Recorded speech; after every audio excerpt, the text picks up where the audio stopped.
இறை நம்பிக்கையாளருக்கும் முனாஃபிக்குக்கும் இருக்கக்கூடிய வித்தியாசத்தை அல்லாஹ்வுடைய தூதர்கள் அற்புதமான ஒரு உதாரணத்துல சொன்னாங்க. இறை நம்பிக்கையாளருடைய உதாரணம் எப்படிப்பட்டது அப்படின்னு கேட்டா, அவனுக்கு இந்த உலகத்துல சோதனைகள் வரும், கஷ்டம் வரும். ரசூலுல்லாஹ் சொல்றாங்க, இந்த உலகத்துல சோதனை வரும், கஷ்டம் வரும். கஷ்டம் வராம ஒருத்தன் நீந்தி சொர்க்கத்துக்குள்ள போயிட முடியாது. நமக்கு எத்தனையோ வசனங்கள் இருக்கு, நம்ம எத்தனையோ பாடம் படிச்சிருக்கிறோம், நம்ம எவ்வளவு வரலாற்று செய்தியை கேள்விப்பட்டிருக்கிறோம். இது எல்லாமே நமக்கு திரும்ப திரும்ப திரும்ப சொல்லக்கூடிய செய்தி அப்படின்னு கேட்டா, இறை நம்பிக்கையாளருக்கு இந்த உலகத்துல சோதனைகள் இருக்கும். நபி ஸல்லல்லாஹு அலைஹி வஸல்லம் சொல்றாங்க, இறை நம்பிக்கையாளருக்கு இந்த உலகத்தினுடைய உதாரணம் என்ன அப்படின்னு கேட்டா, இளம் பயிரை போன்றது அப்படின்றாங்க. இளம் பயிர், அந்த இளம் பயிர் என்ன செய்யும் அப்படின்னா, காற்று வீசுகிற பொழுது அந்த இளம் பயிர் அப்படியே காற்றுடைய திசைக்கு ஏத்த மாதிரி வளையும். இந்த உலகத்துல சோதனை ஏற்படுகின்ற பொழுது அந்த சோதனை அவனை பிடிக்கும். பயிரில் படாமல் அல்லாஹ் காற்றை வீச செஞ்சிட மாட்டான். இந்த பூமியில எல்லாம் காற்றை வீச செய்கிறான் அப்படின்னா, மேகங்களை ஓட்டி செல்வதற்காக, இந்த மனிதர்கள் உலகத்தில் சுவாசிப்பதற்காக, பல்வேறு காரணங்களுக்காக இந்த உலகத்திலே அல்லாஹ் காற்றை மறுசுழற்சியாக சுழல செய்கிறான். அப்ப வீசுகின்ற காற்று இளம் பயிர், திட பயிர் அப்படின்னு பார்க்காது. இளம் பயிரை நோக்கி அடிக்கும். அது அப்படியே கொஞ்சம் காத்துக்கு ஏற்ற மாதிரி சாயும். காற்று நின்று விட்டால் நமக்கு என்ன சொல்லப்படுது? வீசுகின்ற காற்றும் உங்களுக்கு வருகின்ற சோதனைகளும் நீடித்துக் கொண்டே இருக்கும் என்பதல்ல, அதை நிப்பாட்டுவேன். நிப்பாற்ற வரைக்கும் கொஞ்சம் இளம் பயிர் எப்படி சாய்கிறதோ அப்படி நீங்களும் கொஞ்சம் அதை அல்லாஹ்வுக்காக பொறுத்துக் கொள்ளுங்கள். பின்னர் காற்று நின்ற பிறகு இளம் பயிர் மீண்டும் தன்னுடைய நிலைக்கு வந்து நின்றோம். இது மூமினுடைய ஒரு உதாரணம். நபி ஸல்லல்லாஹு அலைஹி வஸல்லம் சொல்றாங்க. முனாஃபிக்கினுடைய உதாரணம் என்ன தெரியுமா? நயவஞ்சகனாக இருக்கிறான், முஸ்லீமாக இருக்கிறான், முஸ்லீம் வேஷம் போட்டுப்பான். முஸ்லீம் வேஷம் போட்டுக்கொண்டு முஸ்லிம்களை அழித்தொழிக்கின்ற ஒரு கட்சியில தன்னை போய் இணைத்துக் கொள்வான். ஏன்? உலகத்தில் அவனுக்கு ஆதாயம் கிடைக்கிறது, உலகத்தில் அவனுக்கு பெரும் வெகுமதி கிடைக்கிறது. சொத்துக்கே வழி இல்லாமல் இருந்தவன் எனக்கு தெரியும். இன்னைக்கு சில பேர் பிஜேபியில ஓடுகின்ற எலும்புகளுக்கு நன்றியோடு அந்த கட்சிக்கு வேலை செய்யக்கூடியவன்ல அவன் இந்த பகுதியில, குறிப்பாக இந்த திருவள்ளூர் மாவட்டத்தை எடுத்துக்கொண்டோமே ஆனால், நான் இருந்த அந்த ஜமாத்தில் நான் பார்க்கும் போது உதயமானவன், நான் பார்க்கும் பொழுதே அஸ்தமமானவன். என்னுடைய நிர்வாகத்தின் கீழே அவன் ஒரு பேச்சாளராக செயல்பட்டான். நானும் அவனும் சேர்ந்து, அவன் பேரை கூட சொல்ல எனக்கு விருப்பம் இல்லை, நானும் அவனும் சேர்ந்து பல கூட்டங்களில், பல திருமுறை கூட்டங்களில், குறிப்பாக ரெட்டில்ஸ் பகுதியில் பேசி இருக்கிறோம். உடுத்தின உடைக்கு மாற்று சரியான உடை அவன் கிட்ட கிடையாது. அவனுடைய அன்னைக்கு உள்ள ஏழ்மையை நான் குறை சொல்றதுக்காக சொல்லல. செல்வமும் சரி ஏழ்மையும் சரி அல்லாஹ் கொடுக்கிறது. சரியான உடை கூட இருக்காது. உடுத்திய ஒரே உடையிலேயே திரும்ப திரும்ப அதே கூட்டங்கள்ல பேசுறதெல்லாம் பார்ப்போம். ஒரு சந்தர்ப்பத்தில் எனக்கே யோசனை சொன்னான். யாரு? இன்னைக்கு பிஜேபியில நல்ல காரு வசதியோட முஸ்லிம்களை கருவறுக்கக்கூடிய கட்சியில போயிட்டு அவனும் ஒரு கையை பிடிச்சிட்டு நின்னுக்கிட்டு இன்னைக்கு குர்ஆனுடைய வசனங்களை எல்லாம் சொல்லி உலகத்துல எப்படி சாத்தான் வேதம் ஓதுன்னு சொல்லுவாங்களோ அந்த வேதம் ஓதுகிற ஒரு கூட்டமாக இருந்து கொண்டு, இன்னும் மத்த அந்த பிஜேபியில இருக்கக்கூடிய கட்சியை உருவாக்கினவன் கூட, ஆர்எஸ்எஸ் சித்தாந்தத்திலே ஊறி திளைத்தவன் கூட வெளிப்படையாக முஸ்லிம் கழுத்துல கொண்டு வந்து கத்தி வைக்க மாட்டான். அவன் எப்போ பின்னாடி பெரடியில தான் வைப்பான், நேரடியா வைக்க மாட்டான், பெரடியில தான் வைப்பான். ஆனா இவன் என்ன பண்றான் அப்படின்னு கேட்டா, முஸ்லிம் அடையாளத்திலேயே வந்துட்டு கத்தியை கொண்டு வந்து கழுத்துல வைக்கிற வேலை. ஏய், பிஜேபிக்கு மட்டும் உங்களுக்கு நீங்க ஓட்டு போடல பாத்தீங்களா? வட மாநிலங்கள்லாம் பாத்தீங்கல்ல, வீட்டெல்லாம் இடிச்சு தட்டுறாங்க பாத்தீங்கல்ல. ஏன் இடிக்கிறான்? இந்துக்களும் ஆக்கிரமிச்சிருக்கிறான், முஸ்லீமும் ஆக்கிரமிச்சிருக்கிறான். ஆனா அந்த புல்டோசர் ஏன் முஸ்லீம் வீடுகளை மட்டும் போய் இடிக்குது? அவன் ஓட்டு போட்டாயா? நீ ஓட்டு போடல. நாளைக்கு தமிழ்நாடு இதே போன்று முஸ்லீம் சமுதாயம் ஒரு பெரிய இழிவையும் அழிவையும் சந்திக்கும். எப்படி? அவர் பயிற்சி வகுப்பு நடத்துறார், ஆர்எஸ்எஸ் தொண்டர்களுக்கு பயிற்சி வகுப்பு நடத்துறார். எப்படி? ஒழுக்கமும் கட்டுப்பாடும் நிறைந்த ஒரு அமைப்பிலே, நம்ம அமைப்பிலே இருக்கிறவங்க கூட நான் கார் வச்சிருக்கிறத பார்த்துட்டு, என்னுடைய வசதியை பார்த்துட்டு, பிஜேபியில நிறைய காசு கொடுக்குறாங்க போறடா, ஒரு பைசா பிரயோஜனம் கிடையாது, தயிர் சோறு தருவான், அதுக்கு மேல பிஜேபியில ஒன்றும் கிடைக்காது. நீ ஒரு காலத்தில் உடுத்தின உடைக்கு மாற்று உடை இல்லாமல் நின்றவன். எனக்கு உபதேசம் பண்ண, வெள்ளை சட்டை போட்டுட்டு பிரச்சாரம் பண்ணு, ரெண்டே வெள்ளை சட்டை போட்டுருந்தா உன் காரத்துக்கும் பிரச்சாரம் பண்ணிட்டு போயிடலாம். கலர் சட்டை போட்டா என்னடா ஒரே சட்டையை போட்டுட்டு திரும்ப திரும்ப வாய் வராரு அப்படின்னு பாப்பான். எனக்கு நீ உபதேசம் பண்ண. நான் ஏன் வெள்ளை சட்டை போடுறேன்னு தெரியுமா? திருமணை கூட்ட நான் வெள்ளை சட்டை தான் போட்டு பேசுவான். ரெட்டில்ஸ்காரங்களுக்கு தெரியும், திருவள்ளூர் மாவட்டக்காரங்களுக்கு தெரியும். 2008, 9, 10, 11 காலகட்டத்தை யாரும் மறந்துருக்க மாட்டாங்க. இன்னைக்கு அவருக்கு காசு கொடுக்கலையா, பணம் கொடுக்கலையா, அப்ப எப்படி நீ கையில வச்சிருக்கிற 40 லட்சம் கார் உனக்கு வந்தது? நீ போடுற பிளேசர் ட்ரெஸ் இருக்கு பாரு, ஒண்ணு மட்டுமே 8000 ரூபாய், 20 கலர்ல போட்டுட்டு வர. உனக்கு காசே கொடுக்கலப்பா, ஆமா நீ பெரிய தொழிலதிபர்ல, உன் பாரம்பரியம் பெரிய தொழிலதிபர் பாரம்பரியம் இல்ல, உனக்கு எவ்வளவு ஸ்தாபனங்கள் இருக்கு, உனக்கு வரக்கூடிய வருமானங்களை வந்து உட்கார்ந்து எண்றதுக்கு நோட் என்றதுக்கு மிஷின்ல இல்லாத அளவுக்கு நீ ஒரு பெரிய வருமானத்துக்குள்ள வந்தானா கரெக்ட் தான்.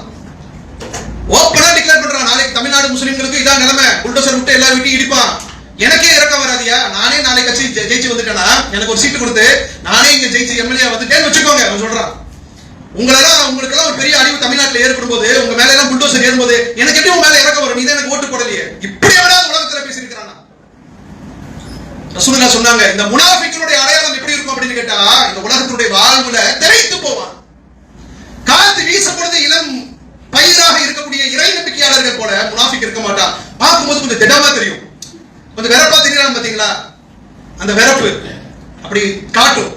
ரசூலுல்லாஹ் இந்த முனாஃபிக்குகளுக்கு இதே சொன்னாங்க, நடிக்கிறவன் பார்க்கும்போது அந்த அது பயிரை அசைஞ்சு கொடுக்குற மாதிரி தெரியும், இது எப்படி இருக்கும், ரசூலுல்லாஹ் பயன்படுத்துற வார்த்தை ஷஜரத்துல் அர்ஸ்னாங்க.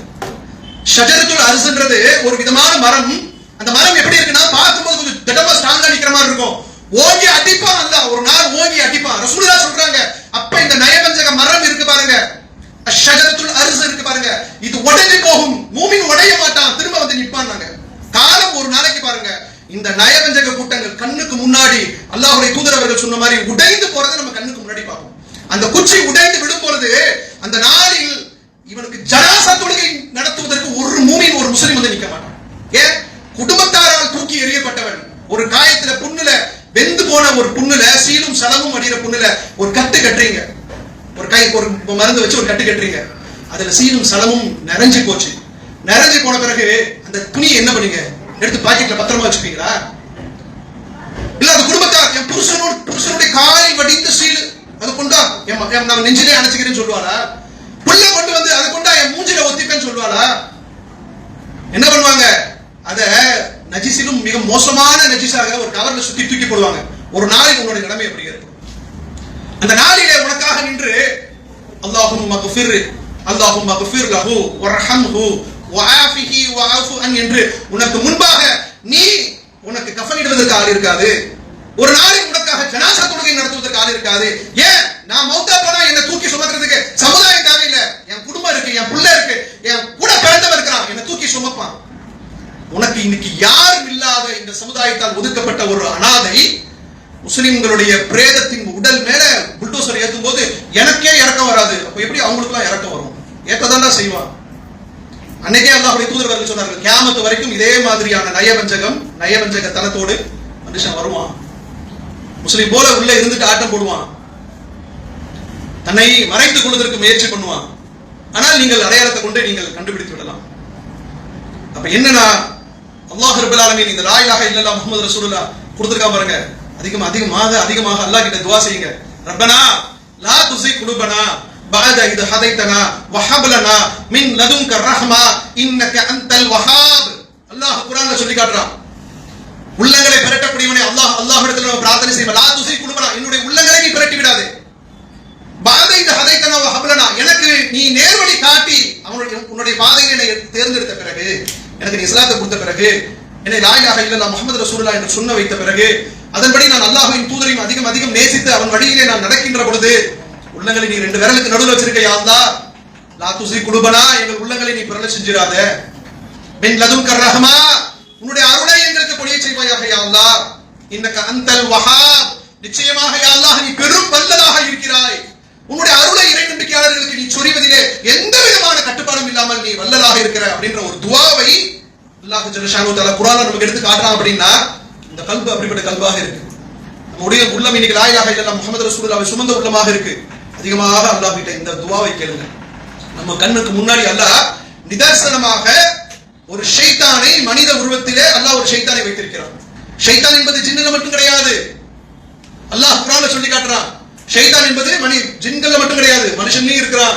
உள்ளங்களில் அவன் தீய எண்ணத்தை போடுறான். அல்லதி யுவஸ்விசு ஃபீ சுதூரின் நாஸ், சுதூர் உள்ளங்களிலே தீய எண்ணத்தை போடுறான். மினல் ஜின்னதி வன்னாஸ், ஜின்களிலும் மனிதர்களிலும் இத்தகைய ஷைத்தான்கள் இருக்கு. நம்ம கண்ணுக்கு முன்னாடி ஒரு ஷைத்தான் நிக்குது. அப்ப இதெல்லாம் என்ன அப்படின்னு கேட்டா, உள்ளங்களை அல்லாஹ் தன் இரண்டு விரல்களுக்கு மத்தியிலே வைத்திருக்கிறேன் அப்படின்னு சொல்றான். அப்படின்னும் பொழுது இறை நம்பிக்கை கொண்டிருக்கக்கூடிய நாம் நம்முடைய இறை நம்பிக்கையை பாதுகாத்துக் கொள்ள வேண்டும். நம்முடைய வாழ்வும் நம்முடைய மரணமும் மரணிக்கின்ற நேரத்திலே நாம் நல்ல இறை நம்பிக்கையாளராக நாம் மரணிக்க வேண்டும். இது பெரிய ஒரு பாக்கியம். நபிமார்கள் கூட தன்னுடைய பிள்ளைகளுக்கு அறிவுரை சொல்லுகிற பொழுது யாக்கூப் அலைஹிஸ்ஸலாம் அவர்களும் இப்ராஹிம் நபி அவர்களும் செஞ்ச ஒரு உபதேசத்தை அல்லாஹ் சொல்லி காட்டுறான். யா பனிய, என் அருமை மக்களே, இன்னல்லாஹ் இஸ்தஃபா லக்குமுத்தீன், அல்லாஹ் உங்களுக்காக இந்த மார்க்கத்தை தேர்வு செய்து தந்திருக்கிறான். அல்லாஹ் உங்களுக்காக இந்த மார்க்கத்தை தேர்வு செய்து தந்திருக்கிறான். வலா தமுத்துன இல்லா வ அன்தும் முஸ்லிமூன், நீங்கள் மௌத்தா போகும் பொழுது நீங்கள் முஸ்லிம்களாக என்று நீங்கள் மௌத்தாகிறார். ஏன்? இன்னமல் ஆமாலு பிகவாதீன், ரசூலுல்லாஹ் சொன்னாங்க. இன்னமல் ஆமாலு பிகவாதீன், செயல்கள் யாவுமே முடிவை பொறுத்திருக்கு. நான் மௌத்தா போகும்போது ஈமானுடைய நிலையில மௌத்தா போகணும். நான் வாழும்போது எப்படி தூக்கி சுமந்தேன் நன்மைகளை சுமந்தேன்றது இல்ல, மரணிக்கிற தருவாயில் ரசூலுல்லாஹ் சொன்னாங்க முடிவை கொண்டு அல்லாஹ் தீர்ப்பளிக்க இருக்கிறான். அப்படின்னா நம்முடைய முடிவு எப்பொழுது? இந்த நேரத்தில் நாம இந்த ஈமானோடு இந்த இறை நம்பிக்கையோடு இஸ்லாத்திலே நிலைத்திருந்து மரணிக்கின்ற பாக்கியம் இருக்கு பாத்தீங்களா, அதுதான் பெரிய பாக்கியம். அந்த பாக்கியத்திற்கு தான் ஒவ்வொரு முஸ்லிமும் ஆசைப்பட வேண்டும். நாம் ஏற்றுக்கொண்டிருக்கக்கூடிய லா இலாஹ இல்லல்லாஹ் முஹம்மது ரசூலுல்லாஹ் என்பது மீசானிலே மிக கனக்கின்ற ஒரு வார்த்தையை அல்லாஹ் நமக்கு போட்டிருக்கிறான். அதை சுமந்தவர்களாக இருக்கிறோம். ஒரு பெரும் பாக்கியத்தை, பெரும் செல்வத்தை அல்லாஹ் நமக்கு கொடுத்திருக்கிறான். இதை விட செல்வமான எதுவுமே இந்த உலகத்துல கிடையாது. அப்படிப்பட்ட பாக்கியத்தை பெற்றிருக்கக்கூடிய நாம் அல்லாஹ்வுக்கு உண்மையாக நடந்து, அல்லாஹ்வுடைய தூதர் அவர்களை உண்மையாக நேசித்து அவர்களுடைய வழியிலே நடந்து வெற்றி பெறக்கூடிய நன்மக்களாக நம்மை அல்லாஹ் ஆக்கி அருள் புரிவானாக என்று கூறி நிறைவு செய்கிறேன். வாஹிரு தவானா அல்ஹம்துலில்லாஹி ரப்பில் ஆலமீன். அஸ்ஸலாமு அலைக்கும் வரஹ்மத்துல்லாஹி வபரகாத்துஹு.